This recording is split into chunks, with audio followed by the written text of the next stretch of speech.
Laki, no? Titingin siya ng...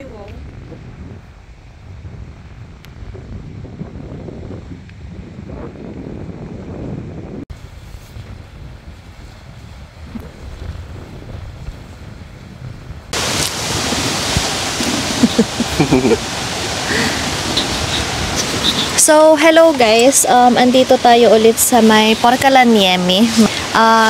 Last time, andun kami sa may nakalimutan ko yung pangalan. Ano yung pangalan nun? Basta yon. Tapos, ito namang campsite na to is Koskelo campsite. So, ayun. So, for this vlog, tatanungin naman natin, pag-usapan natin, kasi ngayon ang 3rd year anniversary ni Baron sa Finland. So, kakamustahin natin yung mga nangyari sa life niya in Finland, mga learnings, mga na-appreciate. So, kamusta yung naging takbo ng 3 years mo dito sa Finland? May mic kami, guys. So far, so good. Maraming mga bagay na ayaw ko noon na ginagawa nila dito sa Finland na ngayon gusto ko na habang tumatagal na natatry ko. So, ano yung mga bagay na noon ayaw mo pero ngayon na learn mo to appreciate? Una, yung pag nasa work ka, yung napakadami nilang break, coffee break. Tao ko. Noon, parang sa akin, iniisip ko na parang hindi siya productive. Pero habang tumatagal ako dito sa Finland, na-realize ko na okay din pala. Actually, mas magiging productive kapag relax yung utak mo. Kasi dati nung nasa Pilipinas ako, syempre nag-work ako sa ER. Continuous yun. Buong shift mo, diretso yun. Although merong araw na maswerte ka, pero madalas, diretso yun. Hindi ka pwedeng mag-break ka in between. Pero yung sinasabi, kunyari, amuboro ka, mag-break ka lang ng lunch. Wala yung parang dito na 5 minutes tao ko, 5 minutes. Yung talagang tao ko talaga. Doon sa Pilipinas, nakaw na tao ko yun eh. So, meron kasi sa Finland yung tinatawag na Lucky Satainen Tauko. And so, pakoteto ang mga employers na magbigay ng coffee break. So, kung morning shift ka, may coffee break ka sa umaga, tapos lunch break. And then, meron din ulit na coffee break naman sa afternoon. Ayun. Tapos, ayun yung sinasabi ni Baron na kapag may seminars, trainings, kunwari, 2 hours, 3 hours, 4 hours yan na training seminars. In between nun, may mga CR break, may mga coffee breaks din. So, hindi parang, noon kasi parang na-try ko din yung mga seminars sa Pinas, di ba? Tuloy-tuloy siya, hindi sila nagbibigay ng break. So, yun yung kagandahan dito. Tapos, yung naalala ko sinabi niya sa ER na sobrang busy, hindi ka makasingit ng break. Kung mag-break ka man, panakaw na break. Dito, talagang i-organize nila na makakapag-break ang nurses kahit nasa ER ka, kahit super busy. Kahit nung COVID time, sobrang busy kami, talagang kailangan maisingit na magkakaroon ng break ang nurses. So, ano pa?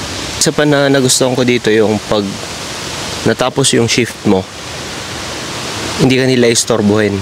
Pag naka-day off ka, pag nakaloma ka, hindi ka nila istorbohin. Siguro may message ka nila na kukumustahin ka nila, pero yung work related na parang sa Pilipinas na kunyari naka-day off ka or sabihin na nating day off lang naman dun eh, sick leave, hindi naman yun. Pero yun, naka-day off ka sa Pilipinas, pwede ka pa rin nilang tawagan or storbohin ng work related.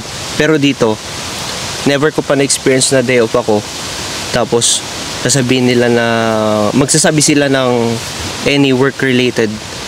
Pag ang work culture nila dito, after ng work mo, tapos. So yun yung isa sa nagustuhan ko, na talagang work-life balance is meron silang respeto. Yeah, pero so far ganun talaga ang rule. Hindi siya dahil lang parang nasa culture, pero talagang rule siya sa work.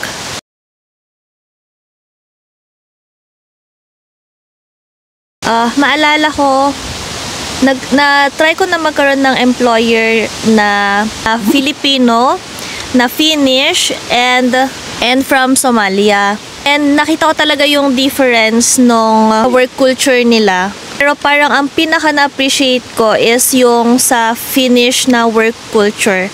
Kasi ayun nga, merong one time na aligaga sila sa work. Syempre hindi ko alam kasi day off ako. Tapos ako yung involved na tao dun sa situation na yon. Walang nag-contact sa akin ni isa. Nalaman ko na lang nung pumasok ako na nabasa ko na lang siya sa report. Tapos nakalagay pa sa report na the nurse na nakakaalam nung situation is wala sa work. Naka-report siya. So, hindi talaga sila mang-iistorbo. Pero kapag Filipino, na-try ko na din, kahit Tawagan free kanila. time mo, free time, day off, ayan. Isa pa yung yung kunyari, nag-sick leave ka. Pagbalik mo sa work, hindi ka nila tatanungin na, anong sakit mo? Anong ganito? Anong ganito? Oo. Pag nag-sick leave ka, sick leave. Walang tanong. Pagdating mo sa work, di ka nila tatanungin na, bakit ganito, bakit ganito? Sa Pilipinas, pag nag-sick leave ka, saan damakmak na tanong yan? Oo. Dito wala. Hindi mo kailangang mag-explain sa kanila sa mga workmates mo. Parang ang mag-aano ka lang kung ano yung sakit mo is dun sa manager mo. Pero the rest, wala silang karapatang malaman kung bakit ka absent. So, ayun, yun yung sa about sick leave. Ay, maalala ko, wait lang. Related kasi din siya sa sick leave. So, during holiday mo at nagkasakit ka, pwedeng ibawas yung days na may sakit ka dun sa holiday mo para ba parang hindi na sayang yung araw kung nakabakasyon ka. So, kung sabihin natin 4 weeks ang holiday mo, pero yung 1 week doon may sakit ka, mag-provide ka lang ng medical certificate, ibabawas yun sa vacation days mo. Yung 1 week, yung 1 week na yun, pwede mo pa siyang gamitin ulit for vacation sa ibang pagkakataon naman.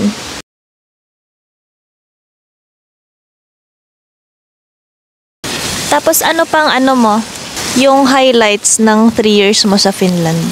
Highlights. Kailangan ko na. Highlights. Na-expose ako sa iba't ibang klase ng culture. Nung nasa Pilipinas ka, syempre Filipino culture, madalas talagang ma-experience mo yun at yun. Pero pag nandito ka kasi, since iba't ibang lahi yung ka-work mo, makikita mo kung paano sila magtrabaho, kung paano sila mag-react sa mga problema. Makikita mo yung iba't ibang klase ng culture. Makikita mo yung okay sa kanila, hindi okay sa'yo. Yung hindi okay sa'yo is okay sa kanila. Makikita mo yung similarities and differences ng iba't ibang culture, which is good.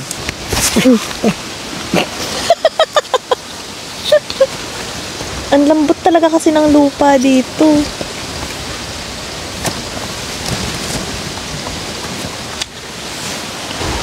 Ha?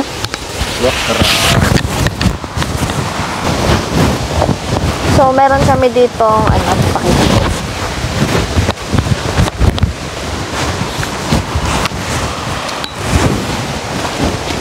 Turong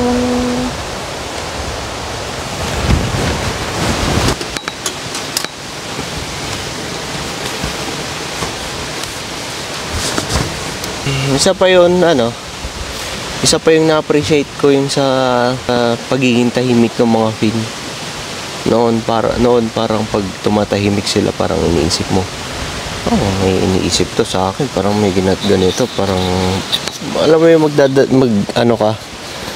parang tamang hinala ba. Pero habang tumatagal na, nakikita mo na ganun talaga, part ng culture nila yung na tahimik sila. Parang marirealize mo na meron din palang magandang side. Alam mo yun? Hindi may invade yung personal space. Oo, napansin ko din yun sa mga Finns na masyado nilang inaarvosta or vinavalue yung kanilang personal space. Merong mga times na tahimik sila, pero it doesn't mean na wala silang pakialam or ganon. Ano lang talaga? Tahimik lang talaga. Oo, parang tumahimik lang sila, parang andun ulit sila sa parang bubble nila, sa personal space nila na gusto kong tahimik kahit may mga tao sa paligid. Parang oras ko to, gusto kong tumahimik, ganon. Lumipat ulit kami ng side guys kasi medyo madilim na, parang against the light na dyan. Kanina gusto na ipakita yung view namin. So yun lang naman yung yung sa 3 years na experience niya. Oo nga, yun yan. Ano ang finish ng sunset? Auringon Lasco. Ha? Auringon Lasco. Last ko? Lasco. Last ko? Naglaske.